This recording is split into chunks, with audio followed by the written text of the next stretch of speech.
Kalau kita tinggal solat banyak sekali, kita nak qada, dak ingat banyak kali, berapa kali, nak buat ke ni? Dengar molek. Ni masalah agama, dulu lara lah. Tak?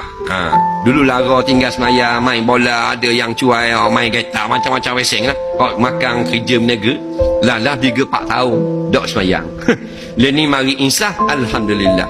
Kalau tukang tanya ni, alhamdulillah dah. Maknanya sekarang dia telah insaf. Nah, maknanya pintu syurga tu hang buka dah dia. Nah, orang insaf ni tu hang buka pintu syurga. Walaupun dah minum insaf, tak ada minum arak pun. Nah, tapi tak ingat banyak mana nak qada. Dengar molek. Jawabnya mustaq qada. Bayar dulu. Ada masa qada semayang. Dah tu tak tahu banyak mana. Tak tahu banyak mana apabila sampai pada masa yang kita sudah lebih daripada hak yang kita tinggal, insya-Allah nanti ada satu perasaan dalam hati sudah lebih. Dah tak berasa pun, memang mudah qada lagi. Baru tanya. Qada lah dulu, qadanya tidak tanya semua. Start kita qada, dia akan ada satu perasaan. Insya-Allah Tuhan akan beri rasa lebih dah. Bila lebih dah menjadi sedekah. Berhenti setakat tu.